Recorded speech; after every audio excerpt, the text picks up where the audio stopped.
So if you haven't been paying attention, there have been some big changes happening in Dune Awakening for the past few days. There's also a brand new patch and a pretty big shift in how Deep Desert actually functions. Specifically, pretty much half of the Deep Desert is now going to be PvE flagged, which comes up with its own upsides and downsides, which we're going to talk about in just a little bit, plus many other changes that either have already been applied or Funcom has talked about them in recent AMAs. But before we jump in with the video, a quick word from today's sponsor. Mythwalker is a geolocation fantasy RPG that blends real-world exploration with a parallel mythical narrative, a deep progression system with 3 different classes, and a robust global multiplayer mode.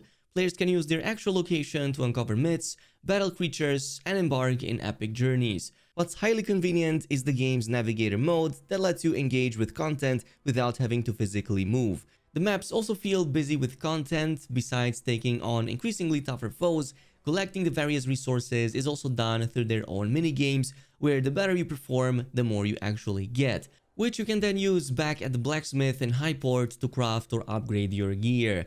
Plus, playing in a party with others is also possible. Not only can you take on even higher difficulty challenges this way, but playing in a party with somebody else also gives you a boost to reward gains, including XP and gold. So check out Mythwalker by following the links down below, and I will give another big shout out to the team for sponsoring today's video. But with that out of the way, probably the biggest change in the new patch is the fact that we have a lot more PvE flagged areas in the Deep Desert now. So specifically, it's no longer just restricted to row A, it now extends all the way to rows B, C, D, and even half of E, which means realistically the only PvP you're going to encounter in the Deep Desert are now reserved to the second half of E, then F, and G, and that is basically it.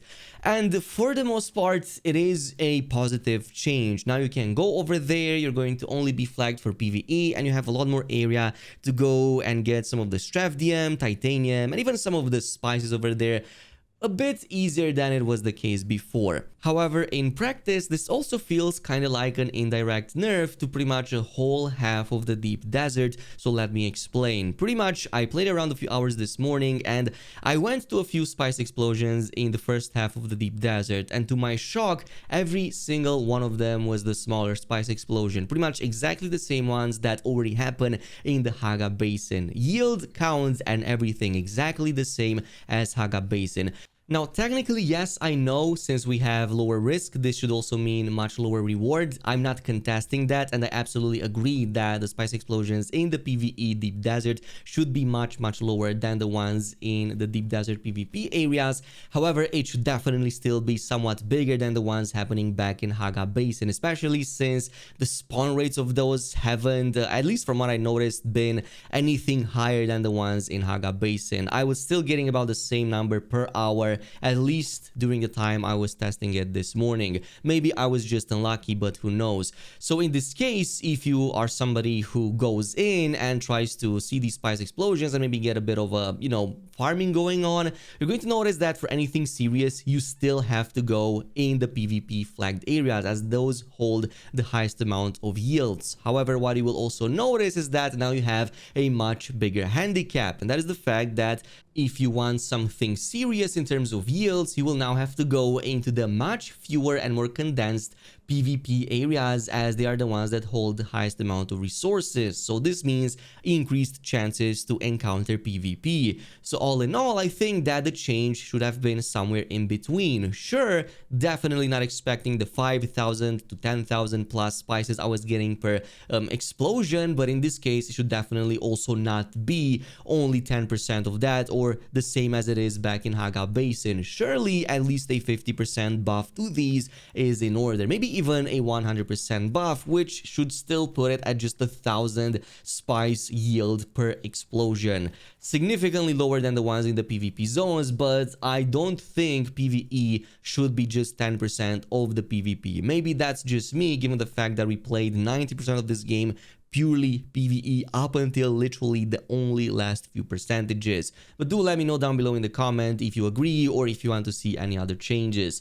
Besides that, there obviously have been a number of other balancing, vehicle, and also ability tweaks going on over here, even to combat, of course, that you can go ahead and check out. Another big one is to the sieges, as they've talked about this before. They removed the restriction when visiting other sieges. Before the change, players had their home sieges and could visit other sieges in their world but couldn't claim any land. Now any player can go to any siege in their world and claim land wherever they want. Of course, there are many other changes that are way smaller than this. You can check them out in the, of course, patch notes description, or even check them out in the public test branch. But there's also, of course, a bunch of other stuff that's coming out in the near future. I meant to cover this a long while ago when the first AMA came out, but we do have some plans about the game's upcoming changes, hotfixes, even as early as early July. So let's get started with the short and long-term plans, because early July we already get a rather large update focusing more on quality of life changes, some of which they've talked about already or even acknowledged, even though they didn't make a full list just yet. But PvE also has some big plans in the pipeline. For example, they are planning to continue the story and also add new PvE content, especially around the same time they release new DLCs, with the goal for that being roughly every 3 to 4 months. But specifically focusing on quality of life stuff, a lot of it is going to be centered around just making your base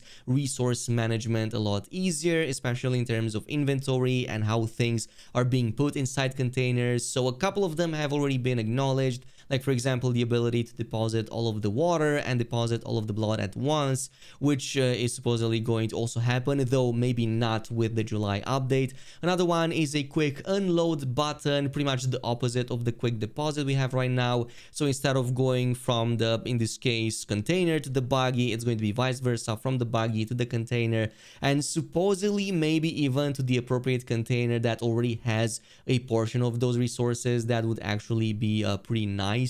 Alongside this, they also plan on a vehicle naming feature, something that will appear on the inventory dropdown in the base, so you know which vehicle you are taking resources from. Likely something that will benefit large bases, especially those of larger guilds or multiple players even more. Another one is, of course, if there's going to be any way to stack storage boxes, which, yes, they've also confirmed will be in the plans in the future. There are currently some ways using half walls to create shelves, but we are continuously looking into ways to improve quality of life, and stacking storage boxes is definitely on the list.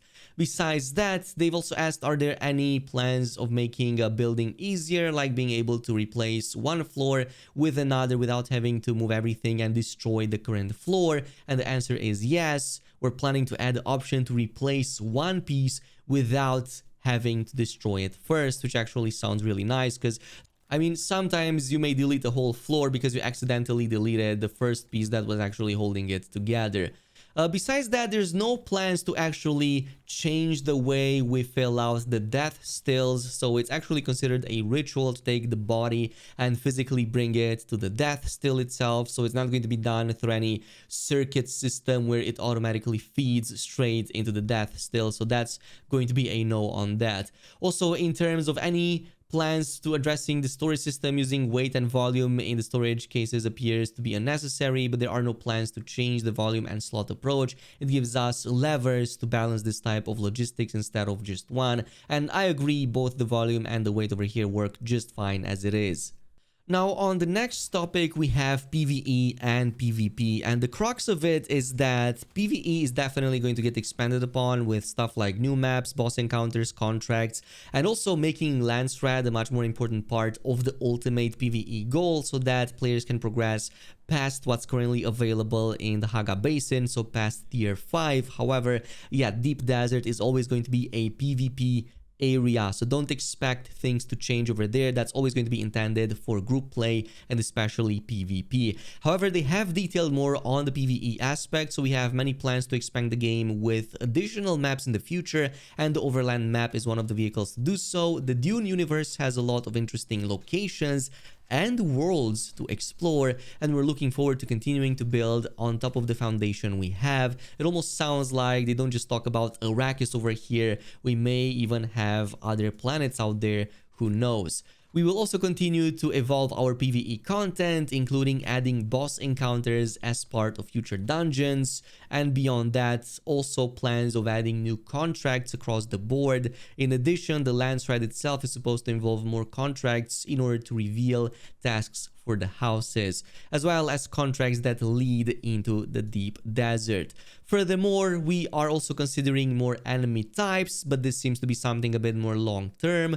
Beyond this, also like I said, the cliffhanger at the end of the main story. This is something that they were kind of forced to do out of time constraints. So a third of the story that remains over there will eventually get added in the form of free DLCs. Also, they will add new archetypes slash trainers in the future, something on which they will start development actually really soon, but it's too early to go into details. So it seems that new classes will be added over here with different bonuses. And this is where they kind of went into more detail about the lance rat and the fact that they want to make that kind of like the true PvE end goal. So something that even they recognize that not a lot of players have fully engaged with just yet, but they want to bring that to the forelight a little bit more. So our plan is for the lance rat to be the end game PvE content. So we will continue to make adjustments to the feature until both you and we are happy with it. It should feel rewarding for both solo and guild players and offer personal rewards in addition to the faction-wide slash map rewards. In addition, we will have new PvE maps and content in the future that will offer alternate ways to progress past the gear that is available in Haga Basin. Again, reiterating that there are more ways to do so. In terms of daily and weekly contracts for PvE solo players, currently we have the Lance Rat offer weekly content for players to engage with. We have read the feedback about some tasks getting locked early, tasks being too hard for solo players, and feedback on the general rewards. We will make improvements to all of these features to make sure that anyone that wants to engage with the Lance Rat can, and they will feel like the rewards are worth it. In addition, we will be releasing more PvE content with each major update, and we will have more dynamic encounters in the game that will offer variety and new content for you to discover as you are exploring Arrakis.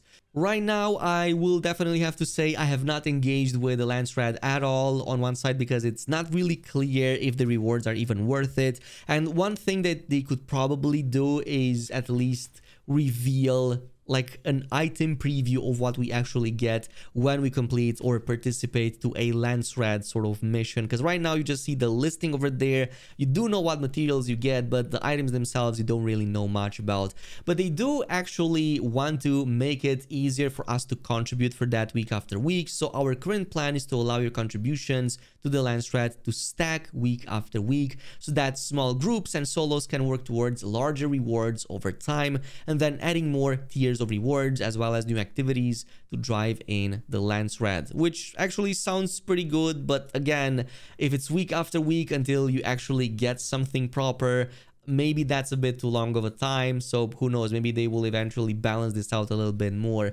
Which now also brings us to the Deep Desert slash PvP discussion. And like they said, Deep Desert will always be the endgame PvP space. It will always be a loop with the PvE elements of the game continue to expanding in the background. In a few years, the overland map might be dotted with dozens of points of interest to explore, but the Deep Desert will always still be there with the Coriolis storms, the scouting loop, and the entire vision of what it is. It will be tweaked, but it will remain the PvP space for the game.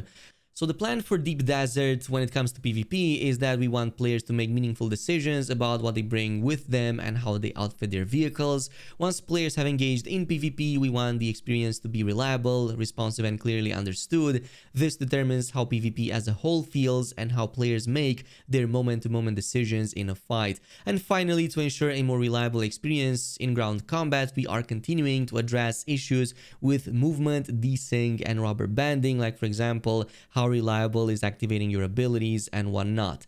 Furthermore, the plan is not to remove rockets from the scout or ornithopter, so that's not going to be a thing. One of the answers was over here. We will make it so how you equip your scout will affect its maneuverability, speed, and so on, making the assault thopter the better choice when you want to engage in combat, but still keep some offensive capabilities for the scout if that's how you choose to spec, which Actually sounds like a very good idea. It's baffling that you can carry 1,000 rockets with you in your ornithopter and your own character's inventory and not suffer some kind of penalty. Surely you cannot bring a whole country's arsenal with you and not expect some speed or maneuverability penalties. So I cannot wait to actually see some of that in action and maybe change the meta from what it is right now. But expect this to continue to be focused around how it is right now. So focusing on the major points of interest, this is what's going to attract the players. So mainly this is going to be those spice blows, but also some of the testing stations and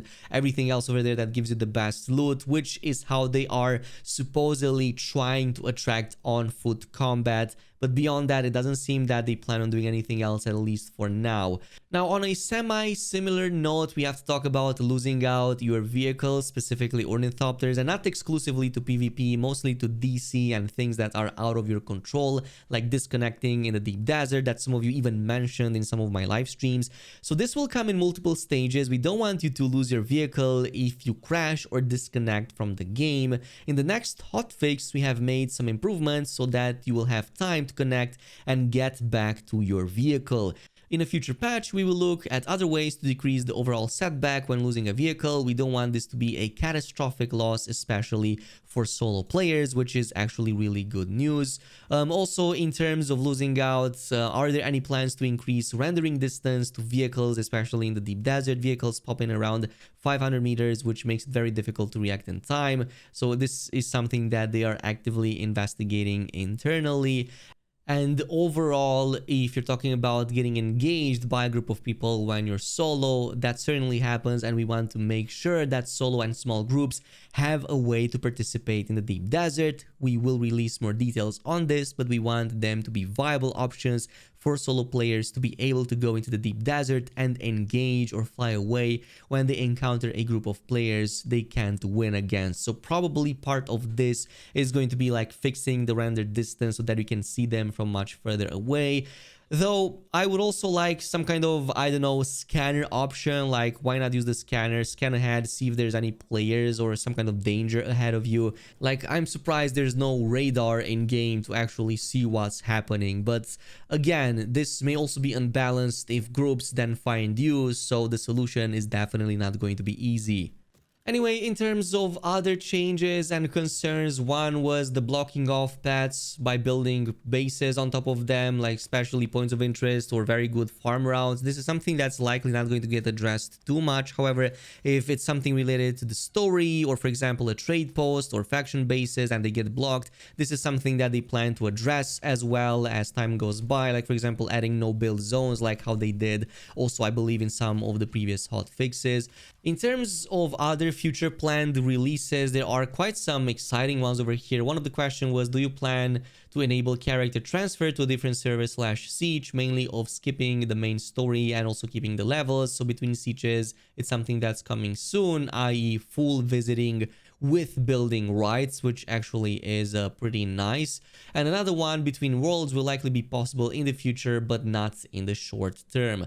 In fact, at least the part about transferring with more rights to another siege is something that they plan to implement in the next hotfix, so expect this to actually drop really soon. Also, adding new and evolving social features in the game is in the plans. There are more emotes, costumes on the way, and we're gonna keep evolving this. Plus, existing social hubs with additional content and reasons to go there.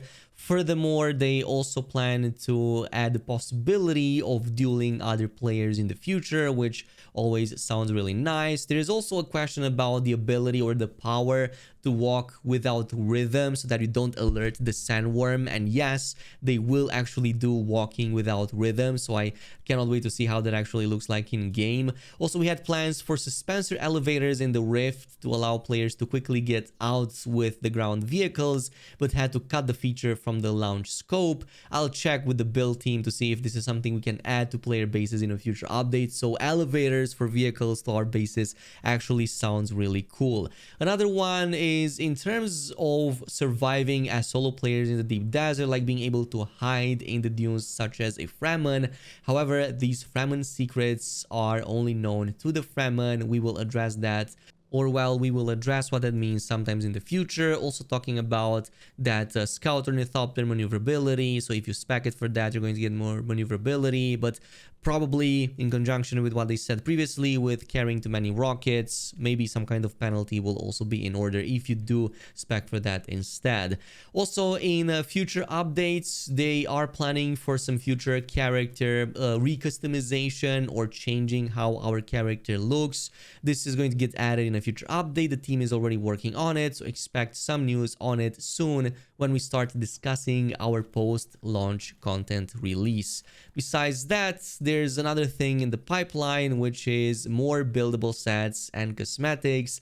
Stuff like this, including new building pieces, cosmetics, and much more are also in the pipeline. Also, on another topic of quality of life changes, can you make it easier to reach the bank and player sailboards without having to travel all the way to the locations like the main hubs? And two, will there be some type of vehicle insurance or adjustment to rebuilding without getting through the extreme process of rebuilding it altogether? So the answer is we will look into adding some additional convenience to these features, but it is important for us to have certain features that require you to travel to the social area cities. As for vehicle insurance, we don't want losing your vehicle to be a catastrophic setback, so we are looking into ways to ease the loss in specific situations. Getting eaten by a sandworm, however, will always come with a hefty cost. Furthermore, we want to send players to the social hubs, but we are considering ways to make it more accessible still. As for dealing with vehicle loss, we are considering several ways to make it more manageable. And in no particular order, of course, there are some other answers over here and stuff that's mainly not really coming to the game. So for example, in terms of the third faction, no, it's not going to be House Corino, even though some players were kind of thinking that would be it. No plans to add a mini-map. Obviously, no plans to sell cosmetics for real-world money, as they've also mentioned before the game even came out. Also, there's no current plan to add a build all button, as that's going to be like pretty much counter to the co-op aspect of base building that's right now in the game. And there are a few more answers in there, but that's pretty much just what's most important for now. Of course, I am quite excited about the majority of these features, and I kind of understand the deep desert being the PvP zone. It's kind of like having the arenas and the battlegrounds in World of Warcraft exclusive, obviously, to PvP players. So it's not like we can expect us to jump in that if we mainly focus on PvE. But luckily, there are many other plans in the pipeline for PvE content as well, so I'm gonna take it as it is. This is pretty much it. Thanks much for watching, and until next time.